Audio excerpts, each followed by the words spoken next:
NLR sir, can we start, sir? Yes, we can start 10 now. 10. We can start. Yeah. Okay. I welcome all the participants who are attending this session.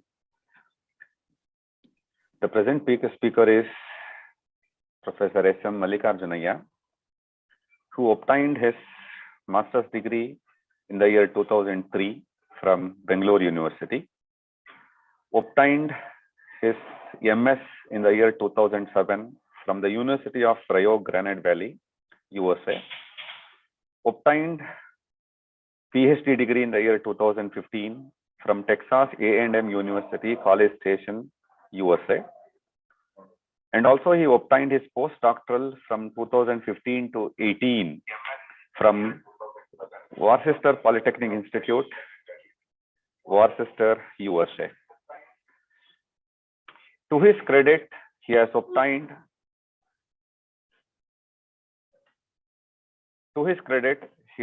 published more than 20 research articles in international journals. And he has also obtained various research grants. To name a few, research support from College of Science and Engineering worth of $144,000. Research enhancement grant, project title, machine learning methods for geophysical data. Research enhancement grant, project title, deterministic mathematical models for COVID-19 data. And to his credit, he has got a vast experience of teaching as well. He has worked as lecturer in the Department of Mathematics, RLJIT, Doddaballapur from 2003 to 7. Then from 2015 to 2018, being a postdoctoral research scholar, he worked for Worcester Polytechnic Institute, USA. Presently, he is working as assistant professor in the Department of Mathematics and Statistics, Texas A&M University, Corpus Christi, Texas, USA. It's a great honor and privilege to have you with us in this session of a week FDP, sir. My hearty welcome to you, and I request you to deliver a talk now, sir. Thank you. Thank you so much for a nice introduction. And also I thank Department of Mathematics at MSRIT for inviting me to deliver today one lecture and tomorrow another lecture. This FDP, I understand that it is mostly an boundary layer theory. But I don't work in boundary layer theory. But I work close to that. So I work on fluids and solids and coupling and etc. So the talk that I want to present to you all today is based on a solver that we have recently devised for a full nonlinear model like Darcy-Brinkman-Forchheimer fluid model. And so I thought like this is the most closest talk to this FDP. And feel free to ask me questions if you have any in between. So as I said, this is the research that mainly grew out of a collaboration with my former postdoc, Dr. Hyun-Chul Yoon. He was with me for 2 years. Last year, he got a job in Korea Institute of Geoscience and Mineral Resources. He is now a staff scientist there. And Dr. D. Palaniappan, he is also professor in our department. Okay, so the main research support from this research is from my grant. I thank my university for this generous grant. And also I thank our university supercomputing cluster for allowing us to run all our simulation on there. So that's all about thanks. So, you know, flows are beautiful, right? Flows are around us. They're all beautiful, but practically speaking, very difficult to compute. Even modeling, very difficult to pin down a system of equation that describes the clear phenomena we see around us. Okay. So this project was basically started. We first were thinking of devising well-posed mathematical models for a technique called hydraulic fracturing, which is an oil and gas development process that typically involves injecting water and sand under high pressure into a bedrock formation via the well. The well is depicted in the right picture, cartoon you see on the right side of your screen. And this process actually is intended to create new fractures. You see them here in the rock, as well as increase the size and the extent of connectivity of the existing rock, existing fractures. And using the network of fractures, one can extract the hydrocarbons in an optimal way. Okay, so this was our idea. There are like several models describing this phenomena. Our interest was because me and my former postdoc worked in solid mechanics. So we have used some nonlinear constitutive relation to describe the behavior of solids. And we thought we also coupled that with the fluid model. And then we come up with some models that we can do some mathematics and some numerical simulations. Okay, but that project is like seems like a very huge project, so we broke into pieces. The one of the piece that I'm showing you today. Okay, so I'm only interested in the fluid flow. I'm not interested in the coupling. I'm not interested in the interaction with the surrounding rock. Okay. My plan is to introduce to you a robust and efficient finite element discretization of Darcy-Brinkman-Forchheimer nonlinear fluid model. I'm sure participants of this workshop know what I'm talking about. And I will show you a novel approach of, for the stabilization of in-soup type discretization. I'll tell you what you mean by in-soup. And the technique is based on a simple addition of an augmented Lagrangian type of term to the discrete weak formulation. And it does wonders for us. I'll also show you what exactly I'm talking about. And we exploit this new weak formulation in devising a good preconditioner. We call it as a sure complement based preconditioner with iterative solvers. And finally, I'll show some numerical experiments we did. We took a toy problem like a lid-driven cavity. The cavity is filled with porous media described by Darcy-Brinkman-Forchheimer fluid model.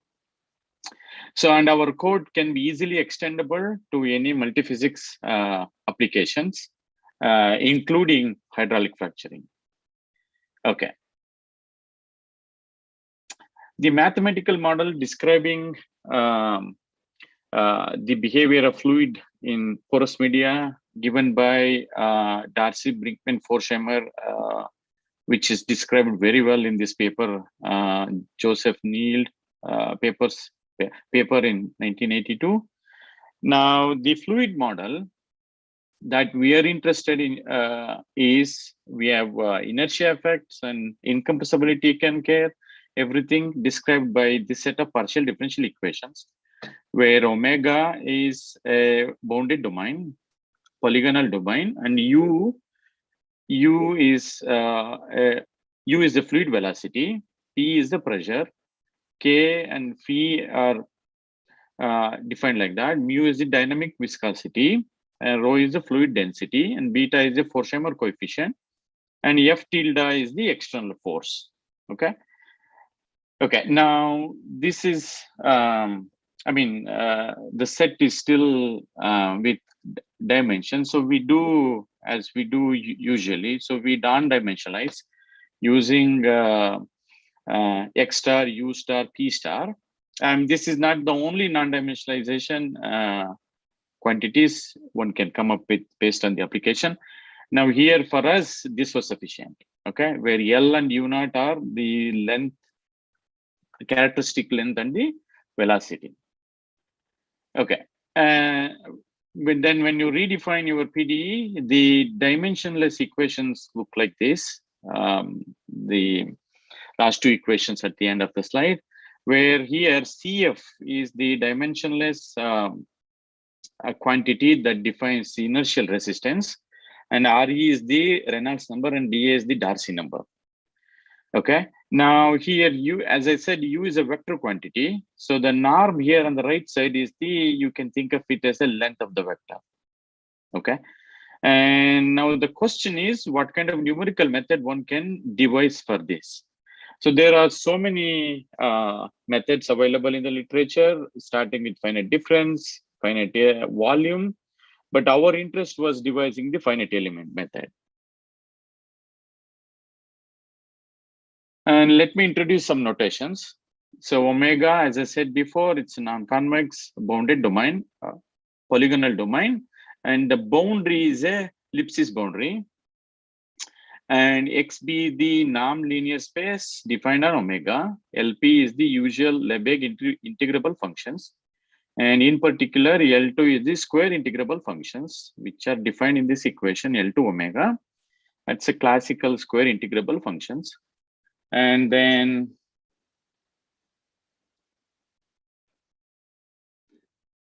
the corresponding norm and the inner product are defined here. And the P norm is defined at the end of the slide. Okay, so we are going to use these quantities heavily in our proofs as well as in our numerical discretization. And then we also need, since it's a vector value problem, we have derivatives, so we need some Hilbert space. So we borrow the classical Hilbert space of H1, H10. So H10 we denote it by X0, okay? H10 consists of square integrable functions and their weak derivatives are also square integrable. And notice that we are dealing with vectors. So the gradients will be matrices, second order tensors. And then we take V equal to 0 on the boundary and we call that as H10. And we denote, for simplicity, we denote it as X0. Q0 is a L2 space with the average 0. Okay. And then X denote H1. H1 is same as the one that is defined, same as the one defined in the first equation, but except the boundary condition V equal to 0 is not there in H1. Okay. Now Q is your classical L2, and the H1 norm for the method that we are going to discuss today, this definition of norm is sufficient. Okay, so one can also come up with an energy type of norm, but we do not need that for us today. Okay, now we have the basic setting. We have defined our Hilbert space. When we have defined our LP space, L2 is what we want. And then since the PDE system is nonlinear, so we have an option of doing several type of linearization. Picard's is the easiest one to implement, but it has its own disadvantages. But we implement what is known as Newton's method. It's classical Newton's method, which is defined as follows. Let me denote Xn as UN Pn, where U is my velocity vector, P is my pressure. So I don't want to eliminate pressure by introducing stream function and other things. I want to keep pressure as a variable. Okay, and N here denotes the step number, iterative step number. Okay, now with all this, we want to find Xn plus 1, means the values at the next step. by using the formula given in first equation, xn plus 1 is xn plus alpha n times delta xn, where alpha n, we call it as a damping parameter that controls the convergence rate. In the Newton's method, as we know from our MSc level numerical method course, Newton's method converges faster, means you can enjoy quadratic convergence only if you take initial guess sufficiently close to the exact solution.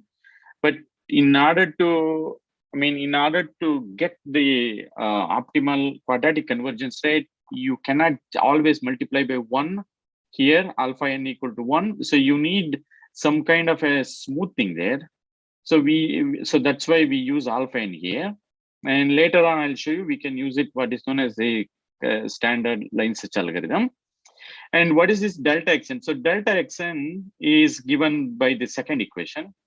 And you see that here the gradient f is the matrix here. We call it as Jacobi matrix. And if you rewrite this, you get the third equation. So our method is actually the last equation. Okay. So here, if you take f as some functional, the gradient f is the Jacobi matrix acting in the direction of delta xn. So that's the kind of linearization what we wanted here for our set of PDEs. And then where f is bring all terms to one side and call it as f. That's what I did here, and including the second equation, momentum equation, and the continuity equation. Okay, so I donate everybody by n, and notice that for me n is like my previous step. If I want the values in the next step, I need to compute this quantity delta xn. Okay, so but then I need to linearize this. So these are all vector quantities. So I use what is known as a Fresher derivative or direction derivative. So I define gradient of f at xn is the direction derivative of f of xn in the direction of delta xn. The definition is like a classical derivative definition. And I go through doing algebra and I get this last equation. That's my gradient f at point xn in the direction of delta xn. Okay. Now I have the linearized version of our nonlinear set of PDE. And notice that here the un is not unknown. It's known from your previous step. The unknown is the delta un. Okay. So at every Newton step, you are going to compute delta un and add that with some kind of a damping parameter to your previous solution, and you obtain solution for the next iteration. Okay. Okay, so I have linearized both nonlinear term and from my left side of equation, the first term, the first two terms, and the right side of the equation, the last two terms. Okay, now I have the a linear set of partial differential equation, and notice that if you fix un, this is kind of linear, right? Now the goal is you use this in this last equation here. In this last equation here, so you now know the left hand side. Right hand side is your f evaluated at xn, which is the known solution. So this is now serve as the set of partial differential equation. Now we are still not talked about the boundary condition, so it is not still a well-posed problem. Okay, so I have the linearized version of the nonlinear PD. Now I need to think about variational formulation. Now what I do is I'll go back. Excuse me for the clumsy notations. I go back to this PDE, gradient f at xn in the direction of delta xn equal to negative f at xn. So this is the PDE, linearized version of the nonlinear PDE. So I multiply by test function on both sides, integrate by parts, and apply boundary condition. Although I have not spoken anything about boundary condition, but I will very soon give you. So this is what I get. So I collect all the linear terms. The first two are the velocity block of the linear terms. The B Yeah, notice that B is the pressure block. The last two N and S are come out of the linearized version of the nonlinear terms. Okay, and you notice the blue color UN, which means you know that as a function at every point of the mesh. Okay, so the first two are the linear terms. The third term B is the pressure block. The last two are the even though it looked like a triple trilinear term, but it's actually sort of a bilinear term. Okay, if you think of UN as a fixed function, it's linear in delta UN, linear in V. Okay, so we all, all the 5 terms are linear terms. Okay, then I'm going to collect all the velocity terms. I leave out the pressure term, which is B, and then I'm going to define what is known as A tilde. Okay, so A tilde I still defined as a trilinear from acting from X times X times X.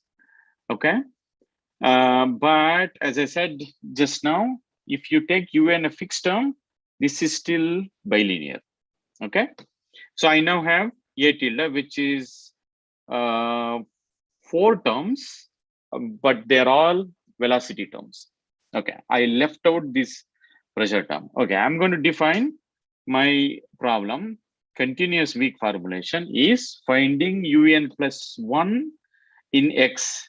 Remember, X is your H1 and Pn plus 1 in Q0.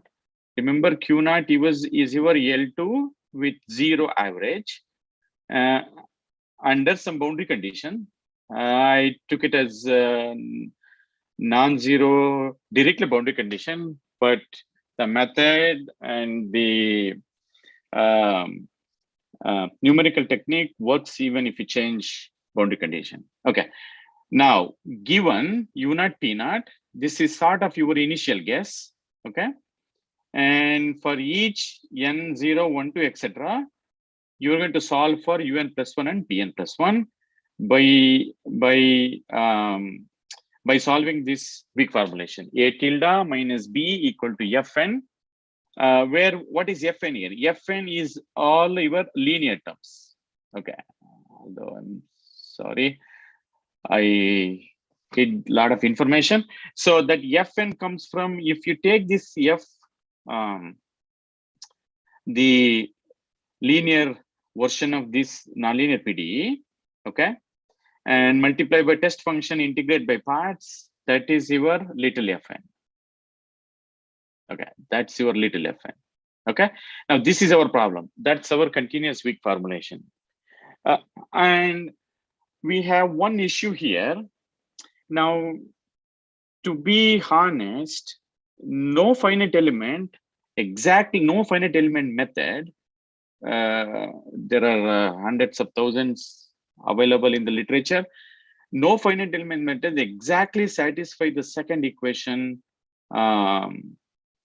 Exactly satisfy the second equation. That means you are still off by some kind of constant. Okay, means your continuity equation will not be satisfied exactly. Okay, so we can fix that, but for time being, take this as the problem. And then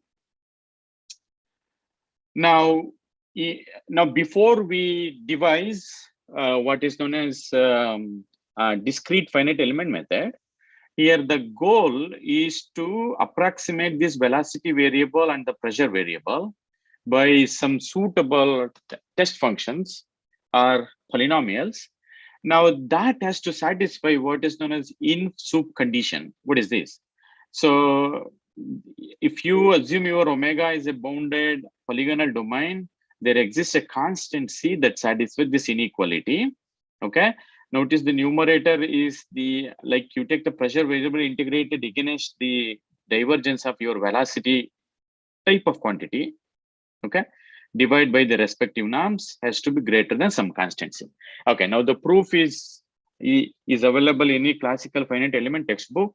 Now here remember, we don't not only have your Navier-Stokes type of quantities, we also have Forchheimer term. And even for this set of weak formulation also, we have to come up with a method that satisfies this in soup condition. Otherwise, your numerical research will not be stable. Okay. Now this is still at the continuous level. Okay. Now let's look at a theorem that provides us the existence of solution to this weak formulation. Now, existence and uniqueness of weak solution. I'm saying weak because this is all, these are all integrals. A tilde, B, the right-hand side term, and the second equation, these are all integrals. So it's not the classical strong solution, it's the weak solution. Okay, it's guaranteed by the following theorem. What is that? The weak formulation proposed earlier is well posed if and only if UN is fixed and divergence free that satisfy Darcy-Brinkman system. Now, we needed this, we tried to avoid this, but we couldn't able to prove. So we needed our old solution means if you start with your n equal to 0, your initial solution has to satisfy Darcy-Brinkman. And additionally, there are certain conditions that the bilinear terms has to satisfy. The A tilde has to be symmetric, coercive, and continuous. Now, symmetric is not that essential, but coercivity or ellipticity and continuity are essential. And also your pressure block, the B term also has to be continuous. Okay. Now here beta 1 and beta 2 are some constant. They are independent of the solution variables, but they depend upon the dimension of the problem. Okay, now, I mean, we have nice proof for this theorem, but please excuse me, I'm not going to show the proof. But let's look at finite element discretization. I don't want to bore you too much. Let's look at finite element discretization. Now, suppose if you start with your initial domain, you have to discretize your domain into small elements. We call it as quadrilateral elements K. And how do you discretize? You discretize such a way that if there are two small elements, either their intersection has to be a null set, or their intersection has to be either a face or the entire cell. And the union, closure of the union should give you the closure of the boundary, I mean the domain. Okay, that's how you discretize. I'm going to show you the discretization we used. And then the finite element space, remember we need to approximate velocity and pressure variables.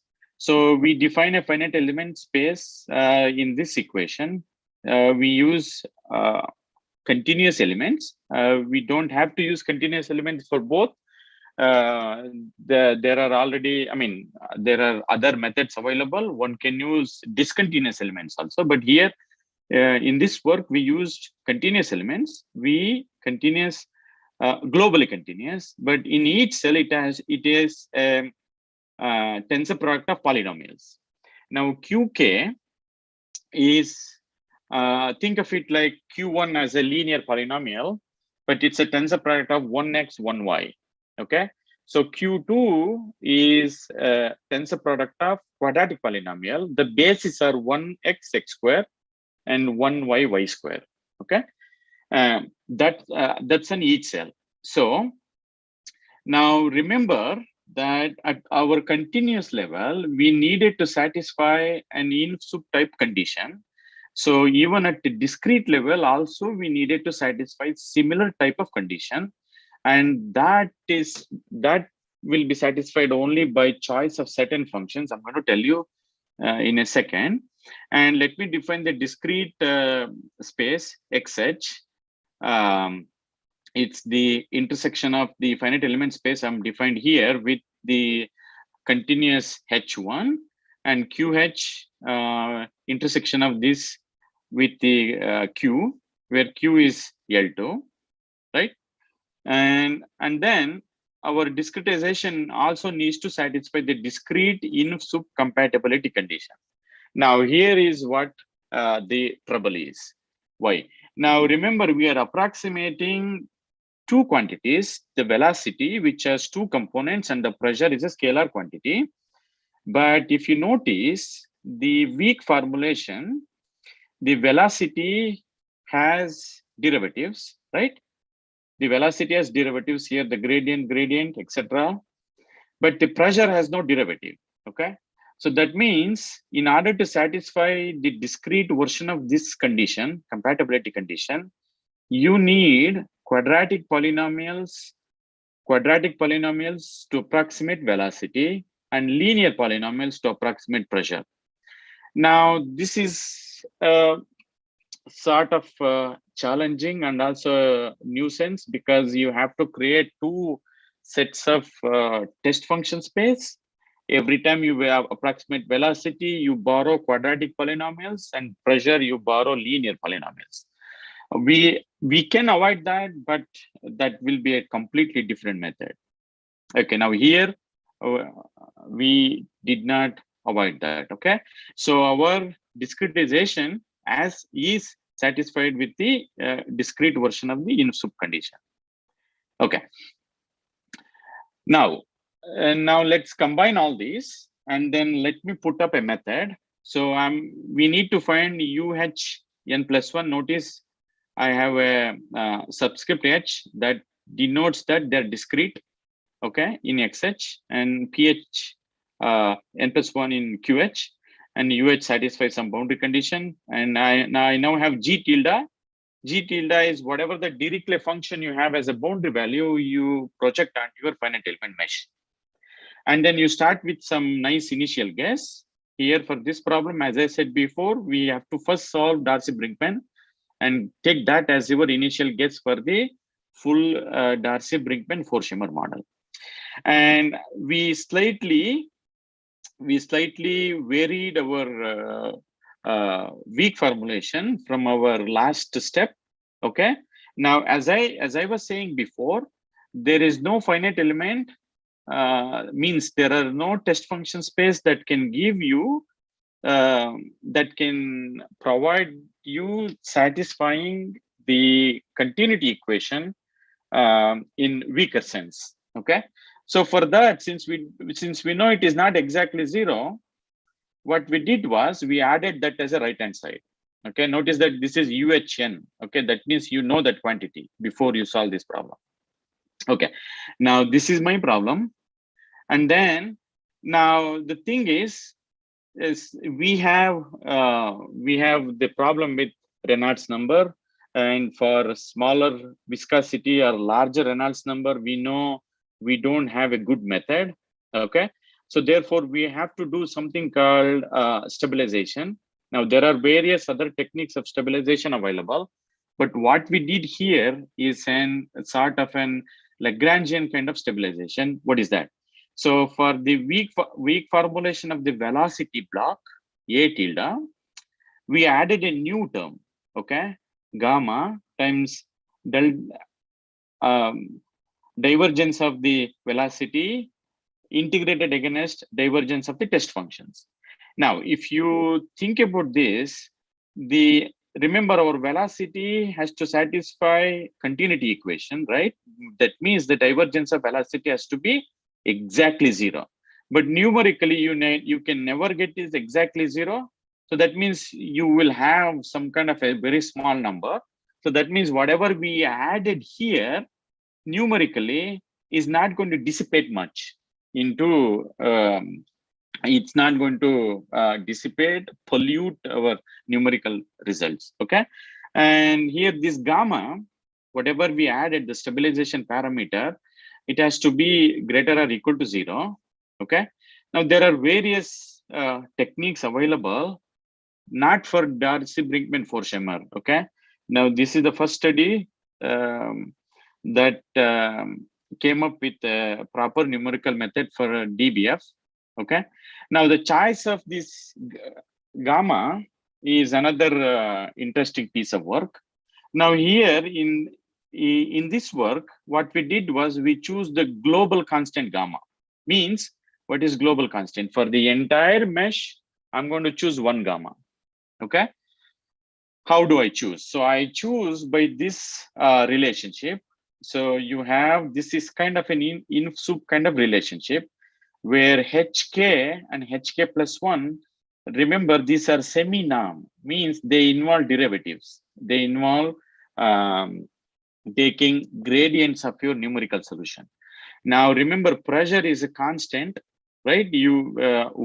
Pressure is linear in both x and y direction, means that gradients are constant on each cell. So computing this actually will be an expensive thing. Why? Because every Newton step you need to compute one gamma k for each cell, okay, which is quite expensive. So we did not do this in this implementation. What we choose was, we choose a globally constant gamma, but one can also use this one to choose. Okay, another.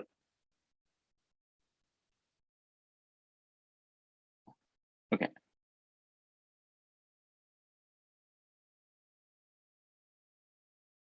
Another way, yes, as I said, as I was saying, in this work, we made a choice of gamma equal to 1, which is consistent with other studies, but there is a caveat. Is that this may not work if you increase Reynolds number like 15,000, 20,000, 30,000, like that. This is safe up to Reynolds number, for example, 5,000, 6,000, not more, not above that value. Okay. Now I don't have an optimal value of Reynolds number, but we checked our code until like Reynolds number 5,000. Okay. That's a choice of gamma. And as, I mean, until now, I've given you numerical method. I've given you stabilization, and I told you how to choose parameter gamma. But let's look at how do we solve at the linear algebra level. Means, so suppose if you assemble this weak formulation, you, as you remember, oops, as you remember, your A tilde will be replaced by A.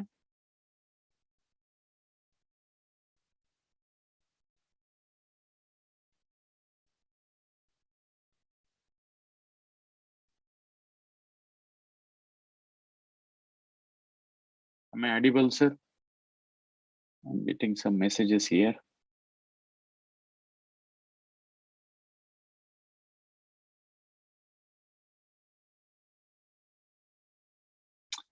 Okay. You're audible, sir. You're audible. Okay, thank you. Thank you. Okay.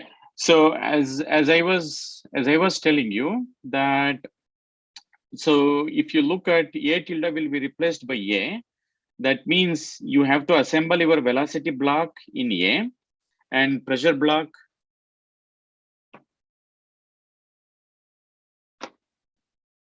Okay. And pressure block B, and also the second equation coming from continuity equation. Okay. So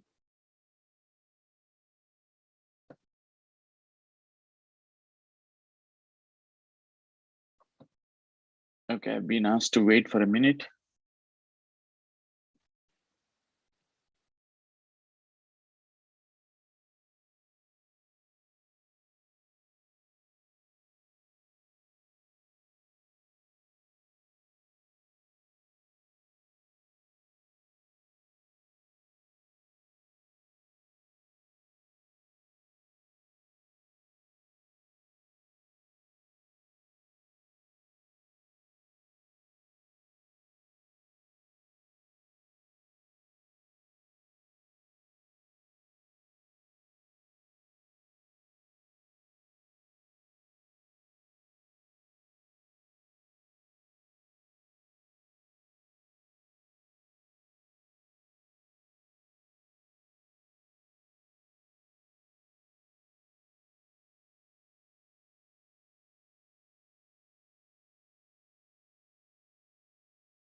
Am I audible now?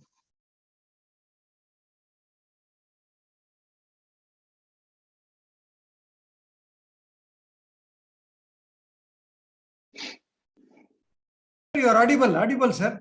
Continue, sir. Okay. Yeah, because I got a message from, I got a message here saying that they have some technical issue on YouTube. Now it is set. Now it is set right, sir. Set right. Okay. Thank you so much. Okay. So what I was saying is, so this A tilde will be replaced by A. And so our goal is to assemble this and then solve. Okay. But solution is not that easy here. The reason because, so when you take each term, so I've taken each term, so M, C, M is, remember our previous symbols, so I've used the same notation, but yeah. Sir, 1 second, there was some technical glitch in the Zoom. Okay, sure. This telecast was interrupted for around 5 minutes. Sure. If you don't mind, some few slides, did you not notice it actually? No, I did. Okay. I'm so sorry. No problem. Okay. I mean, from where should I start? 1 second. Yeah, a little back, little more back, little more. Yeah, from here. Yeah, okay. From here. Sure. Please, sir. Sure. I'll start. Thank you for the water break. Yeah.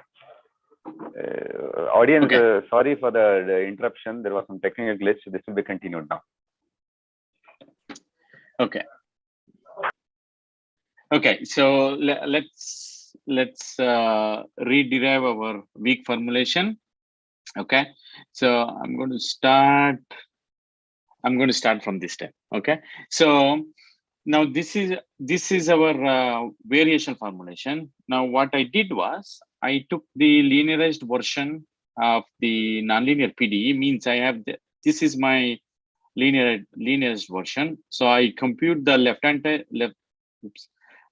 side term by directional derivative, and the right hand side is think of it as like a known function. Functional of the known function. Okay, now that's my linearized PDE. I'm going to multiply by test functions, integrate by parts, and then I collect all terms. Like I separate each term. So I take M with 1 over Reynolds number term. This comes from like a Brinkman term, or whatever you want to call, and C like a Darcy term with 1 over REDA, and B is like a pressure term. Okay, and N and S are the non-linearities, but we have linearized that. Okay, so notice I have this blue UN, which means that I know that solution. I know that as a function at the discrete level. Okay, now these are my terms from the linear PDE. Okay, notice that these are all integrals. Okay, right hand side are all integrals, and then I collect all the velocity terms. So I group all velocity terms, call it as A tilde.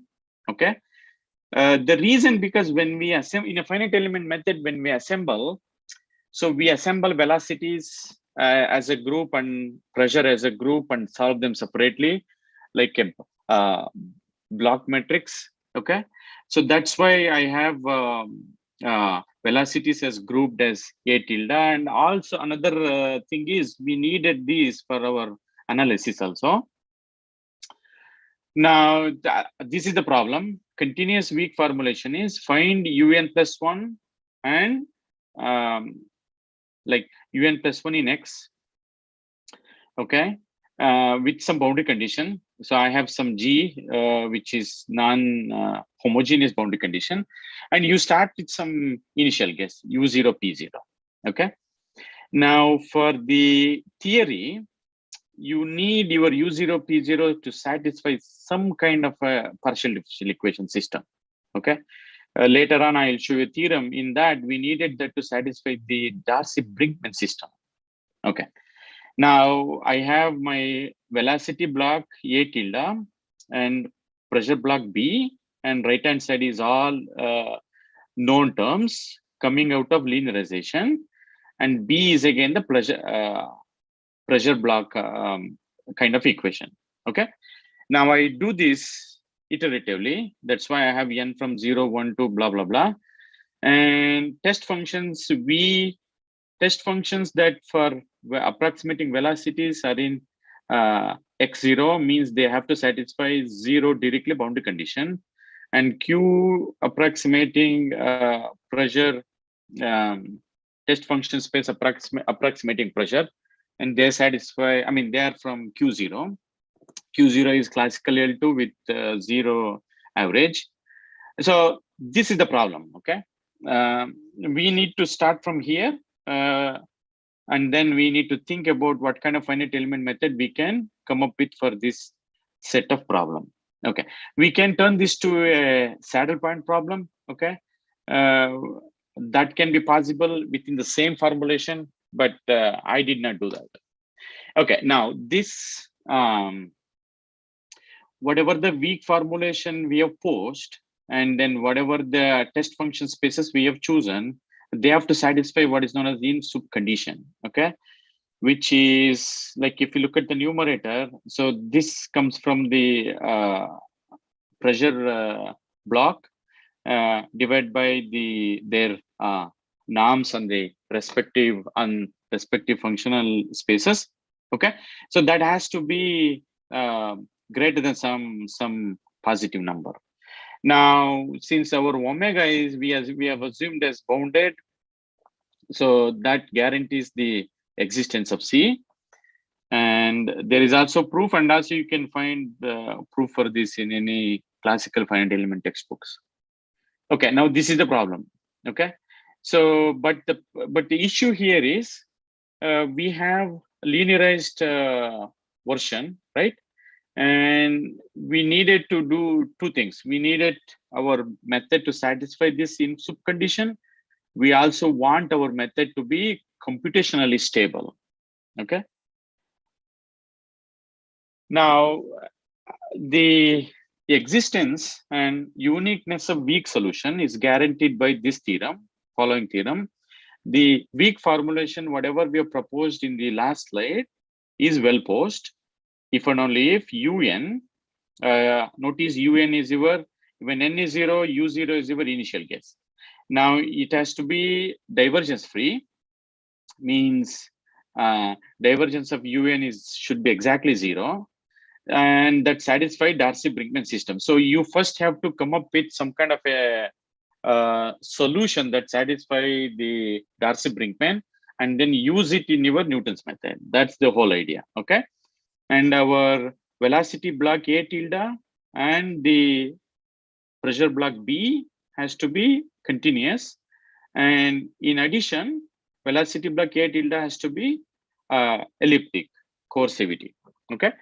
So now with this, we can prove that there exists a unique weak solution for the weak formulation we have proposed here.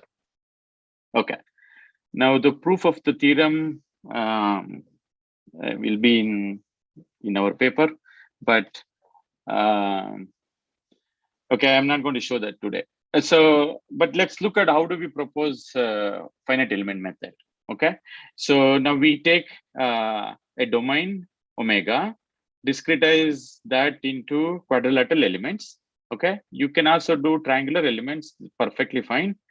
And then how do you discretize? So you discretize into elements such a way that Ki intersection Kj, where Ki, Kj are two elements. The intersection has to be a null set. And the union of the closure has to be the closure of your domain. Okay. Now with this, now it's a time to propose our finite element space. Okay. Means now this is the space where we used to approximate velocity and pressure. Now here, we need V to be continuous, here globally continuous. You can relax that assumption, okay? You can also come up with a continuous elements for approximating velocity, discontinuous element approximating the pressure. That's possible, or both discontinuous also possible. Okay, now on each element K, V has to be, V is in QK. What is QK? QK is the tensor product of polynomials up to order K on a reference cell K hat. Okay, what is that? If you take Q1 is set of linear polynomials with the basis 1x, 1y. Okay, so Q2 will be set of quadratic polynomials with basis 1x, x square, 1y, y square. Now why do we need Q2, Q1?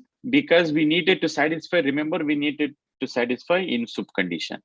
Now you can actually perfectly avoid satisfying that and come up with a different set of numerical method. That's possible, but we are interested in devising finite element methods because that's going to serve our whole purpose for the entire project of hydraulic fracture. Okay, now we define discrete space xh qh, okay, like this, and then we also needed our finite dimensional test function spaces or approximation spaces as to satisfy the discrete version of in soup compatibility condition. Now what is that? So let's spend a few seconds in understanding that. Now remember, this is the continuous version of in soup condition. Now the discrete version, to satisfy discrete version, now think of V is our approximating variable for velocity, P is for pressure. Okay, now to satisfy this, you cannot have equal order polynomials for both velocity and pressure. Okay, that will not satisfy this condition. Instead, if you take for pressure, if you take one order less than the velocities, you can easily satisfy. So hence the lowest order elements you can use is for velocities, you can use Q2 quadratic polynomials, and for pressure you can use Q1 linear polynomials. Okay, and that's our lowest order. And then you can have higher order elements like that, I mean, from there onwards. But the computation, what I'm showing you today, is all done for Q2, Q1 pair of elements. Okay, that's about discrete in soup. Now let's look at our finite dimension problem. So our problem is find UHN plus 1, velocity, pressure, subjected to some non-zero directly boundary condition. Now here, since we are dealing with finite dimensional problem, so G tilde here is you take your continuous G and project it to your finite element space. Okay, you can use an L2 projection there. And you start with your UH0, this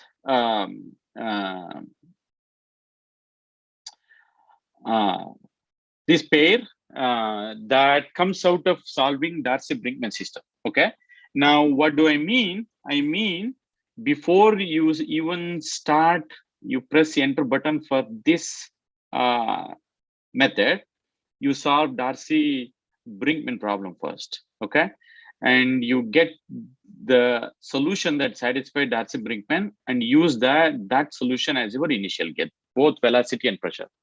Okay, now that is needed because at our continuous theorem, we needed that to satisfy Darcy-Brinkman set of PDE. And then notice I added in the second equation, notice I added B, UH, N, QH. What is B? B is like your pressure block. And this comes from discretizing continuity equation, right? As I was saying before, there is no finite element method that satisfies continuity equation exactly. Okay, So because this is weak sense, it will not be exactly 0, but it will be some sort of a number close to 0.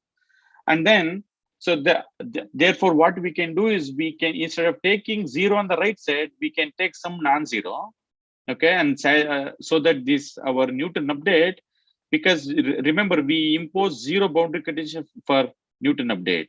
All our boundary conditions are applied on our UHN plus 1, okay. So therefore, Newton update satisfies 0 boundary conditions. So therefore, for the uniqueness, you should not have 0 in the second equation. That's why I have minus B UHN QH. Okay, now that's the story so far for the discrete problem.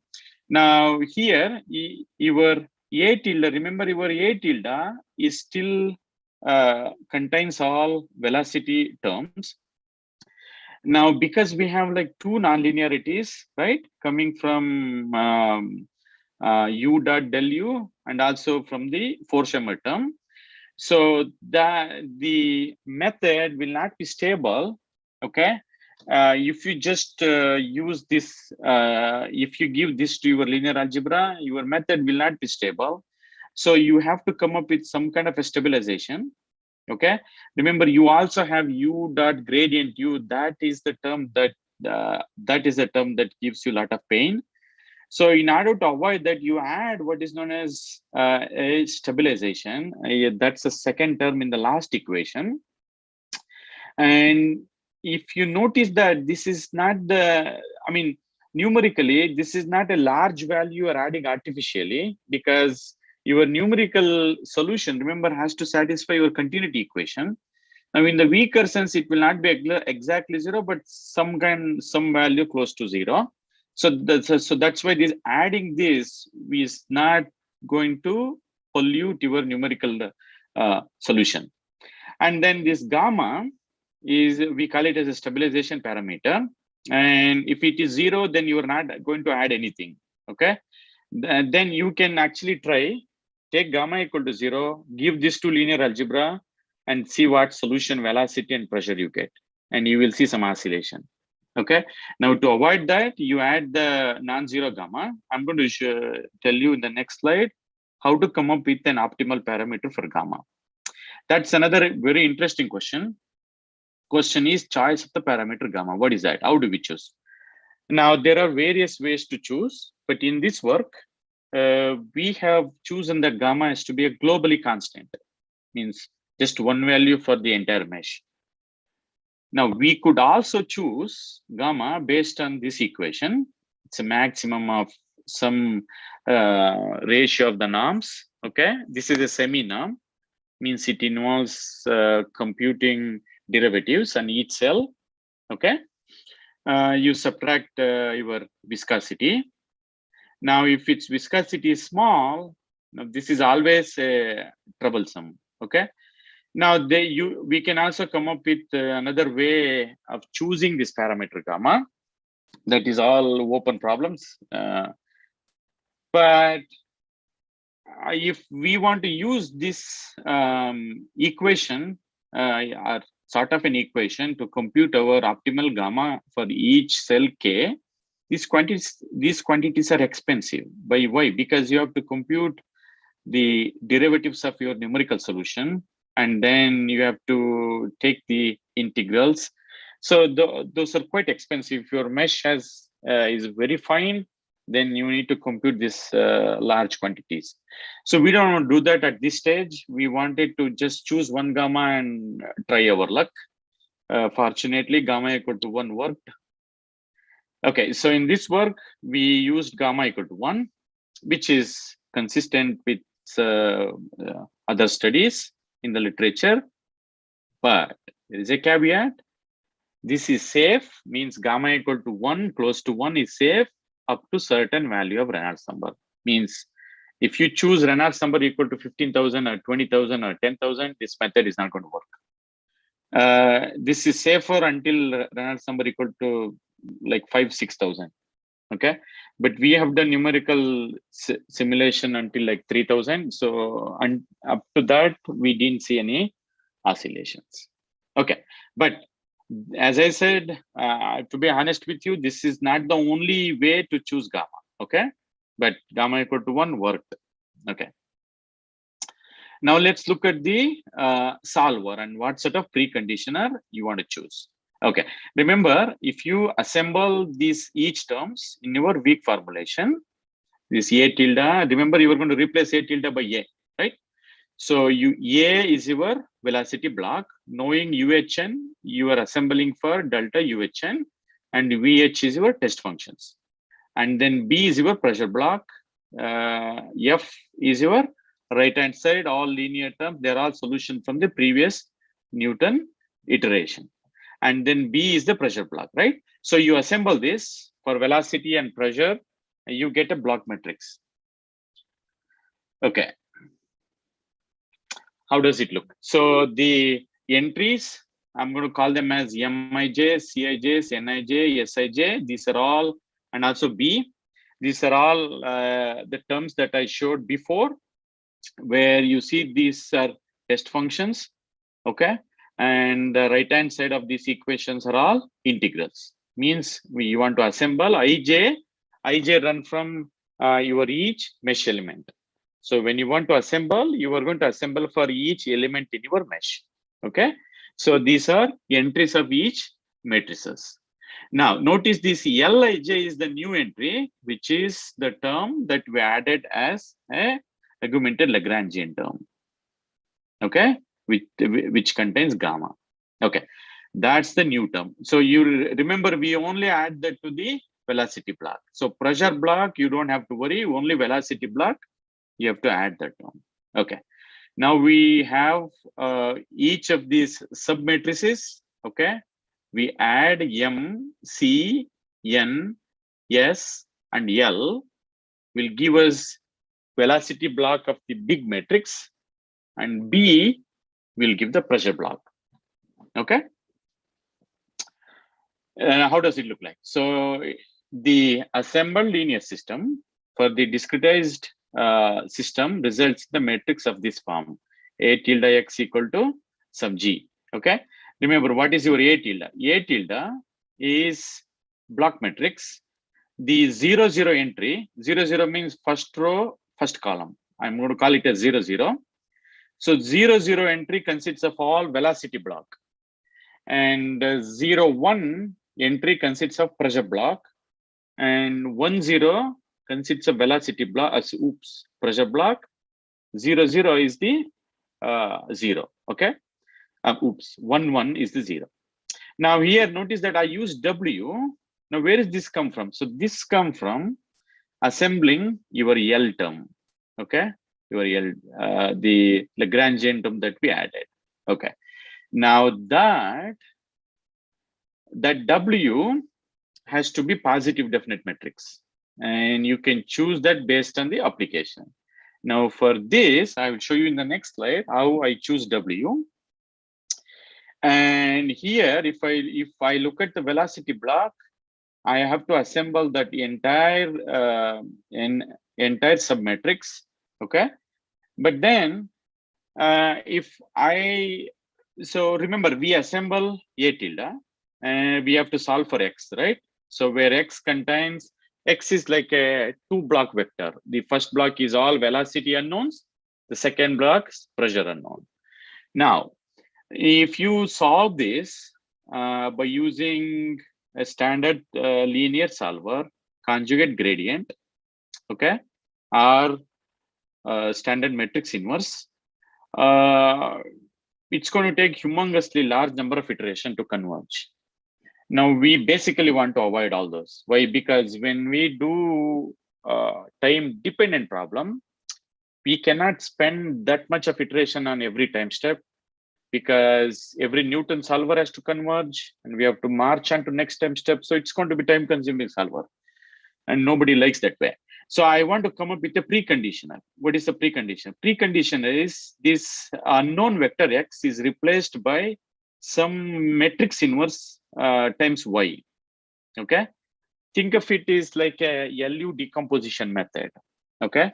So now the goal is to come up with this P inverse. Remember, we have to use the velocity and pressure block to come up with the P.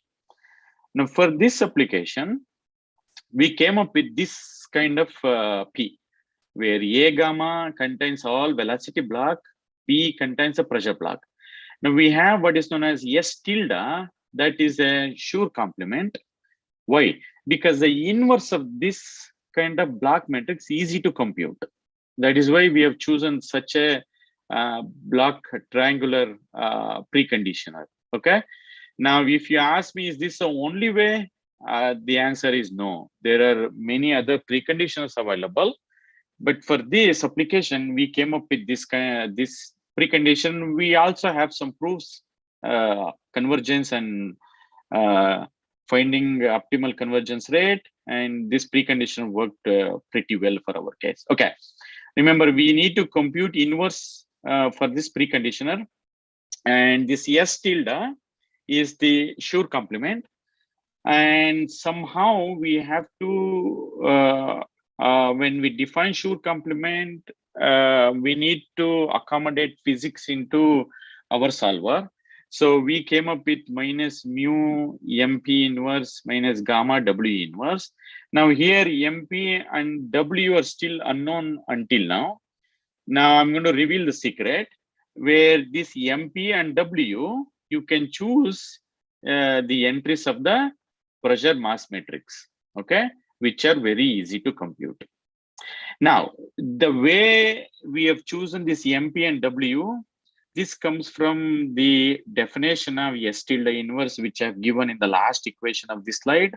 Okay, if you simplify that, you will see that MP, if you choose like this, then most of the headache is gone. Now, again, this is not only the unique way. You can also choose MP, this block matrix coming from pressure term. You can also choose it differently, also W. Okay, that's again completely open problem for anybody to come up with new MP and W. Okay, now for this application, we just simply used MP as a pressure mass matrix. The reason, because the motivation is this.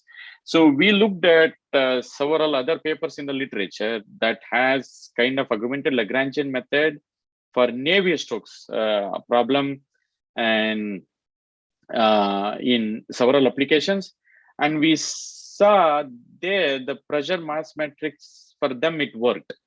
So we thought this might work for us also, and to our good luck, thanks to Jesus Christ, it worked. Okay, so now we have our preconditioner. Okay, we have our block matrix, we have our preconditioner. Remember, we need to invert, so we need to find P inverse. So we find P inverse and we find S tilde inverse. This inversion you can do by conjugate gradient, and then you can use that P inverse here in this equation. Oops, yeah, in the last but one equation, post multiply with A tilde, and you compute Y, and you, by knowing Y, you compute X. Okay, where X is what you want to compute. X is like a block vector. That's going to give you the velocity and pressure at each node. Okay. Now that we have the numerical method, we have stabilization, we have preconditioner. Now we want to test. So we want to test against a manufactured solution. Now, what do I mean by manufactured solution? So I just take a unit square, and then I'll come up with some U and P. Okay, and notice U this way satisfy continuity equation exactly, right? And then I'm going to substitute this U, this P into my nonlinear model, Darcy-Brinkman-Forchheimer model. So, but these won't satisfy the PD exactly. I will get some residual. I will take it to right-hand side. Okay, wonderful. I now have exact solution for the PD system. So I'm going to put that exact, I'm going to put that PDE into my code, and then I get what is known as convergence rate. Now, for velocities, we have used quadratic polynomial. That means in the L2 error, okay, you should see 4 times 2, which is rate 8, which is almost what we see here in the third column, okay, for velocity. Now, what is L2? L2 means you have exact solution, you compute numerical solution, you take the difference, integrate over your entire mesh. That's what your L2 error. And then the rate is calculated by a separate formula. And then H1 has both the L2 difference and the gradient of the L2 difference. And if you use quadratic polynomial,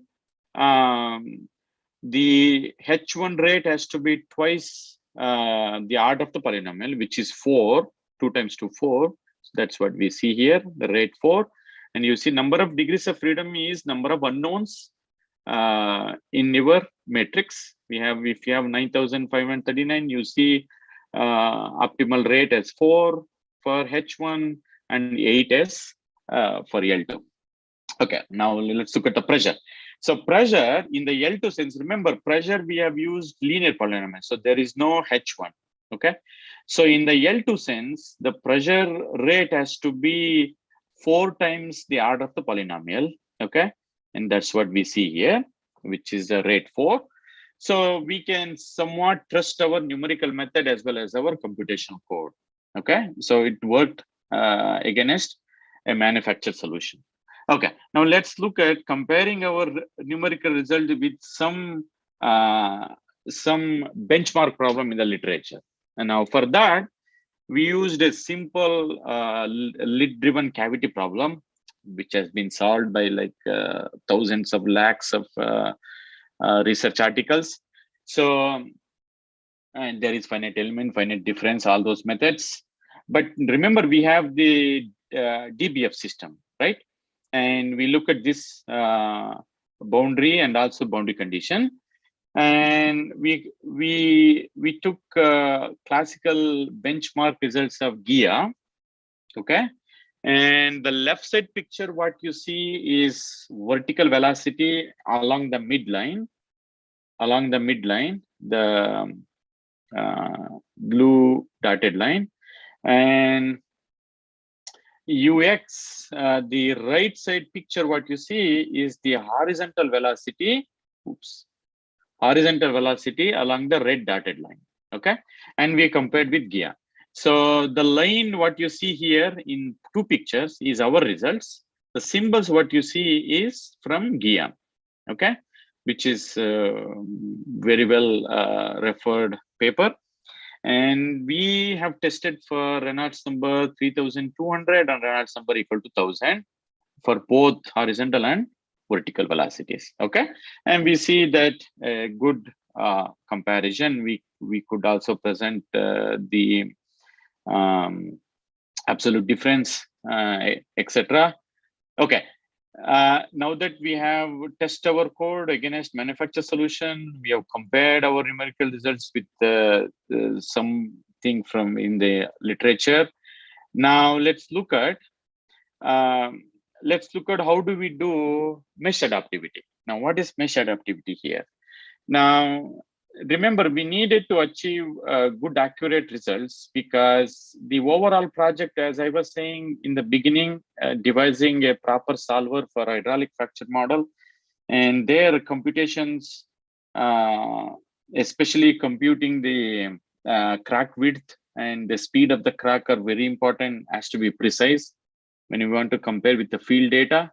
So that's why we cannot just rely on a mesh with like 1,000 elements or 10,000 elements, etc. So we needed to do some adaptivity. Now, what do we do? Now, we know that finite element solvers, they require finer mesh for the accurate solution, right? And the use of H adaptivity means you take smaller and smaller mesh length. Now this facilitates the solution to be smooth at the wiggly places. Wiggly places means here in this toy problem, we see that there will be sort of a discontinuity at the top 2 corners and also bottom 2 corners, right? And those places, what we want to have a finer mesh. In the center, we don't need to have that finer mesh here. Okay, that's what we want to achieve. Okay, now the advantages, obvious now, clearly with the low computational cost and with the less of a effort, you will achieve a very high accurate solution. Okay.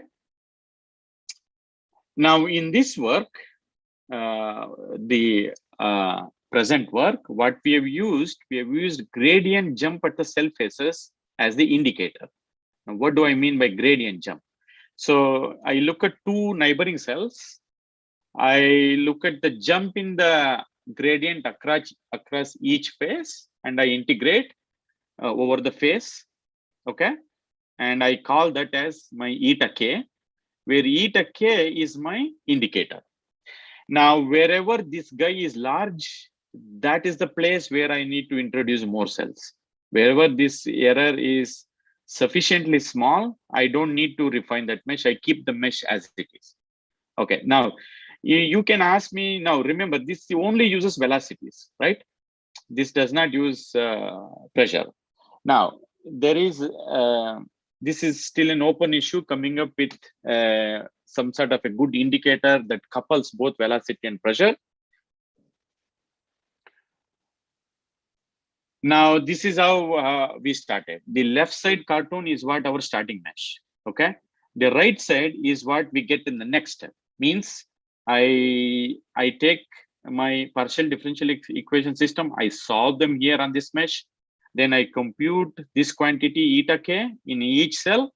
Then I decide, okay, if some cells have large eta k, I'm going to introduce new cells. Means I take one square, I divide into 4 square. That's what I did here. And you notice this is also reasonable, because wherever there is a jump, especially on the top and also the bottom, it's my algorithm is introducing new cells. That's good. And then I'm going to take my right hand side picture as my mesh for the next iteration. Okay, I solve the whole problem again, I refine the mesh again. Okay, so left hand side and right hand side, this is from one refinement. From if you go from left to right, you see one refinement. So I take this mesh, I introduce, I calculate my solution variable, I calculate the indicator, and then I refine the mesh. And then next time I take the right side, I solve the problem again, I compute the indicator, I refine again, and so on and so forth. So I decide, like, but I don't want to increase my overall metrics. Okay, so I decide where to stop. Okay, now this algorithm, what we have done the final step, refinement step, we had close to 16 lakh across 16 lakh metrics, which was fairly solved quickly on the supercomputer. Okay, now this is the final mesh. That's what we see here. And you see very dark region, wherever the solution has a big jump, you see the dark region. Okay, now my idea of showing these pictures is this indicator worked pretty well for this problem.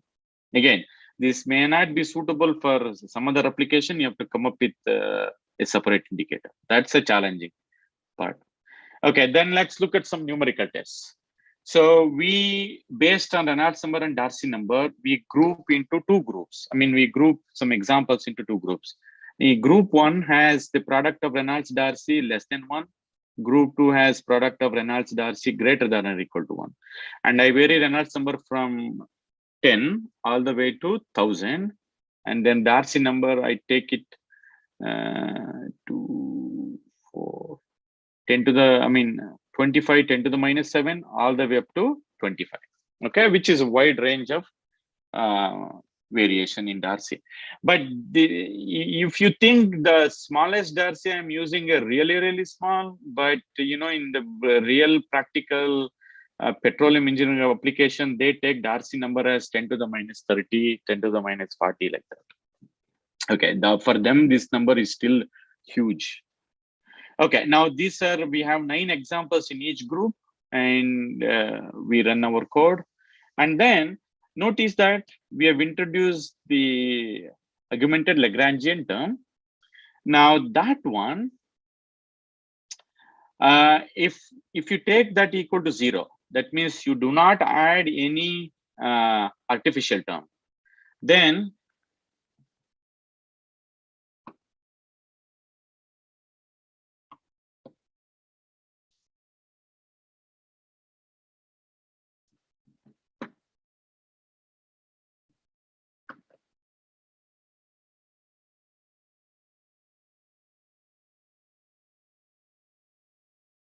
I was told to stop or pause.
I think it's okay.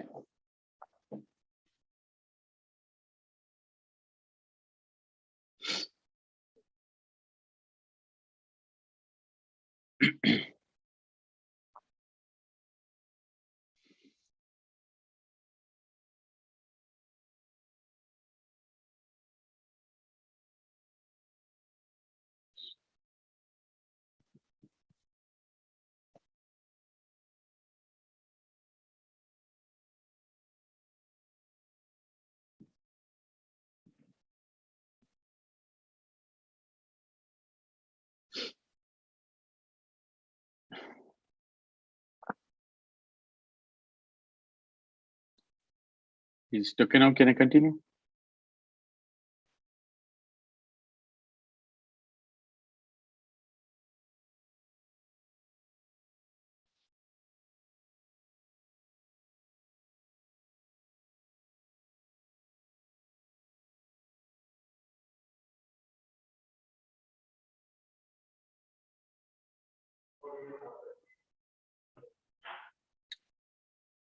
Can I continue, Hello? sir? Yeah, please, Yes, sir. sir. Please, sir. Sorry again for the interruption. No, no need to be sorry. That's fine. Yeah, That's yeah. totally fine. Please continue, sir. Okay, sure. So what I was saying is, so if you take gamma equal to 0, and the number of Newton iterations for the full nonlinear DBF model with with higher Reynolds number will be very large, okay, equivalently with low viscosity values, okay. Now, this was not our goal. This was not our goal to go through this torture of getting a large iteration with sufficiently higher Reynolds number, even with the case of 100, Reynolds number equal to 100. Okay. Now, if I choose gamma equal to 1, and you notice the Brinkman solver in both example 1, 5, 9 is just take 3 iteration to converge. And the Darcy-Brinkman solver took 4 iteration to converge, and Darcy-Brinkman-Forshammer solver took 4 iteration to converge. Actually, if you take gamma equal to 0, the number of iterations were close to 7,000. So we have achieved a whole lot of success in just taking gamma equal to 1. Yes. So one can still optimize this code, okay, and then come up with a very intelligent way of choosing gamma. Okay. Now let's look at some numerical results. So I'm going to show result means I'm going to show the velocity magnitude for the Brinkman model, for the Darcy-Brinkman model, and Darcy-Brinkman-Forshammer model. Although I missed typing continuity equation, please excuse me for that. Okay, now that's a snapshot of the velocity magnitude. The leftmost is Brinkman, the middle is Darcy-Brinkman, and the rightmost is the Darcy-Brinkman-Forshammer model. And you see that there is some sort of shifting of the highest large contour towards the right in the DBF case, and also the secondary ternary eddies also appeared, and they are predominant in the case of Darcy-Brinkman-Forshammer. Okay.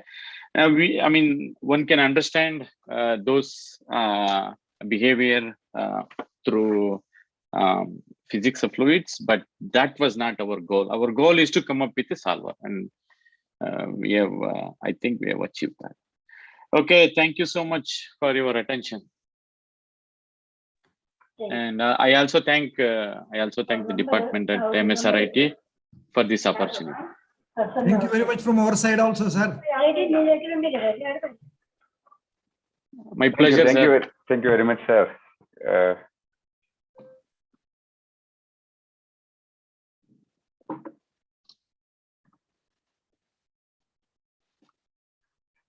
Thank you very much, sir, for sparing your time with us, the precious time.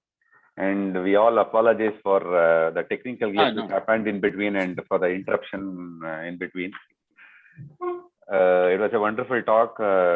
You gave a beautiful talk on this Navier-Stokes equation, the finite element method. You brought in between the inverse of a matrix, that is matrix algebra as well.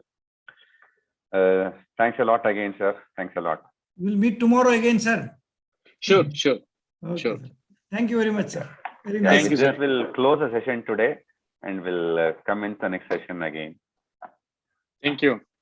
Thank you, sir. Thank you, sir. Thank you.